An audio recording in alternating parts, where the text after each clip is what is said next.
नारायणं नमस्कृत्यं नरो चैव नरोत्तमं देवी सरस्वतीर्व्यासं ततो जयेत् मुखं करोति वाचालं बङ्गुलङ्घयते गिरिजत्कृपातमहं वन्दे परमानन्दमाधव। गुरुर्ब्रह्मा गुरुर्विष्णु गुरुर्देव महेश्वर गुरुरेव परं ब्रह्म तस्मै श्रीगुरवे नमः। ओम श्रीमद भागवत अष्टम स्कंध अथ चतुर्दश अध्याय मनु आदिंकर पृथक पृथक कर्म निरूपण। राजवाच मन्वन्तरेषु भगवन् यथा मन्वादयेस्ति मे यस्मिन् कर्मणि जे जन नियुक्ता सद वदस्व मे।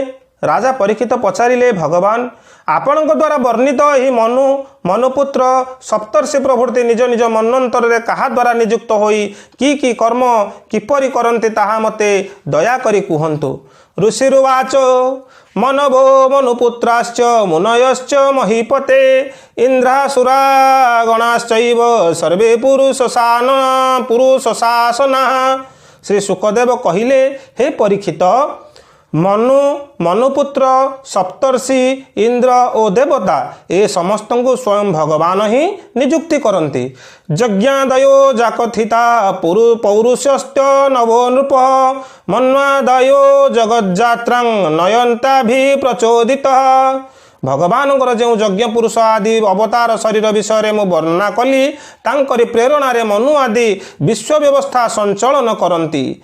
चतुर्युगांत कालेन ग्रस्तांचुति गणांजथा तपसा ऋषयो पश्यन् जतो धर्म सनातन।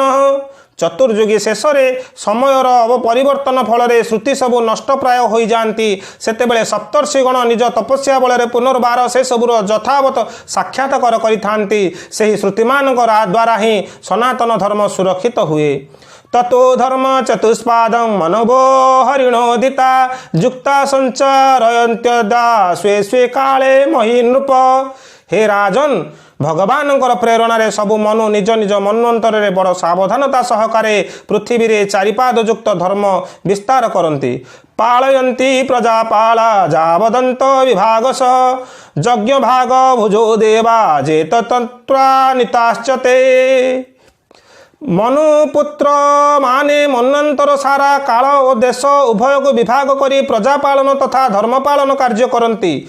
पंच महायज्ञ आदि कर्म रे जो ऋषि पितृपुरुष प्राणी और मनुष्य आदि संबंध रही है सेमानक सहित देवता माने संपृक्त मन्वंतर रे यज्ञ भाग ग्रहण करती।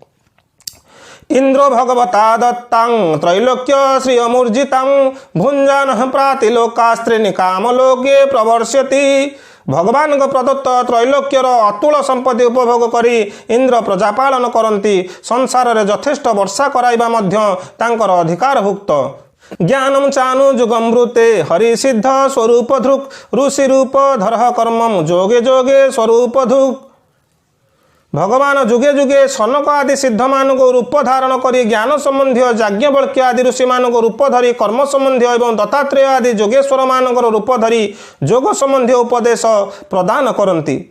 सर्गम प्रजे स्वरूपेण दस्युन्हान्या स्वराट बपुः काल रूपेण सर्वेषाम् अभावाय पृथक गुण। से मरीचि आदि प्रजापति मानक रूप में सृष्टिर विस्तार करती। सम्राटंकर रूप में दस्यु डकायत मानक बद्ध करती एवं शीतोष्म आदि विभिन्न गुण धारण करी काल रूप में समस्त को संहार आड़ को टाणी नियंती। स्तूयमानो जनेरेभिर्मायया नाम रूपया विमोहितात्मभिर्नाना दर्शनेन च दृश्यते।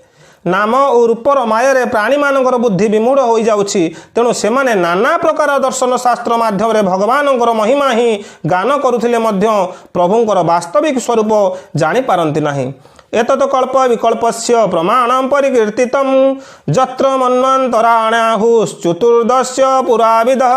हे परीक्षित एपरि भाव में मुझे तुमको महाकल्प और अवंतर कल्पर परिमाण शुणाई देली। पुराण तत्वर विद्वान माने प्रत्येक अवांतर कल्परे 14टी मन्वंतर हो बोली कहती। जे श्रीमद् भागवते महापुराणे पारमहंस्यां संहितायां अष्टम स्कंदे चतुर्दश अध्याय। ओम हिमस्या पुराणे भंगो मुनिरपि मतिभ्रम जदि शुद्धमसुर्धवा ममो दोषो न विद्यते।